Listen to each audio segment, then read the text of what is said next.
কিরে কেক খাবে কেক খাবে? আজকে আমার মামার জন্মদিন। কেক খেতে হলে চলে আসুন আমাদের বাসায়। তো যাই হোক গাইস, আসসালামু আলাইকুম and welcome to my another blog. আজকের ব্লগটি দারুণ মজাদার, আপনারা দেখলেই বুঝতে পারবেন। মামাকে কেক না খাইয়ে নিজেরাই খেয়ে ফেলেছি। মোমবাতি হারিয়ে ফেলেছি।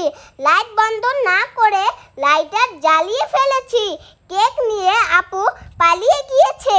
সব মিলিয়ে থাকছে এক ধামাকাদার ব্লগ। আমার মামার জন্মদিনে তেমন কোনো আয়োজন করতে পারিনি, তাকে কোনো গিফট দিতে পারিনি। মা বলেছে বাবা ও ভাইয়া আসলে আমাদের বিরিয়ানি রান্না করে খাওয়াবে। কি মজা, তাই না বলে? কিন্তু বাবা আসতে এখনো অনেক দেরি আছে। অতদিনে তো মামার জন্মদিন বাসি হয়ে যাবে।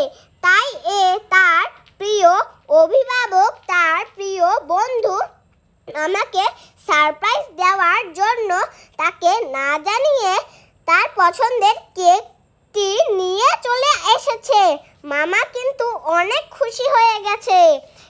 কিন্তু আমি বোকার মতো মোমবাতিকে স্লাইড ভেবে মোমবাতির সুতা ফেলে দিয়েছি। সবাই তো খোঁজাখুঁজি শুরু করে দিয়েছে, কোথায় গেল মোমবাতির সুতা। অবশেষে সুতা খুঁজে পাওয়া গেল। বন্ধ না করে লাইটার জ্বালিয়ে ফেলেছি আমরা। অবশেষে মামা কেক কেটে তার পয়দা দিবস পালন করলো।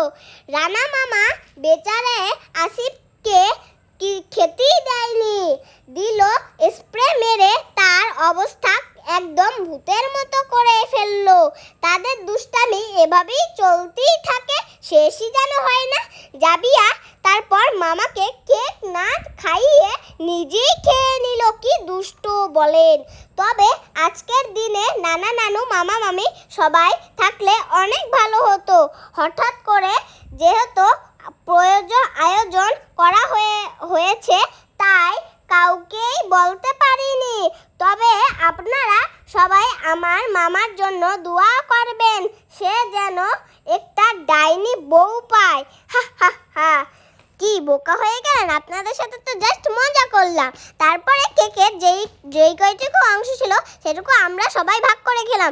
এই দেখেন, এরই মধ্যে আমাদের মহু আপু আমাদের কেক নিয়ে দৌড়ে পালিয়ে গেল। জাবিয়া তো প্রায় কেঁদেই দিচ্ছিল।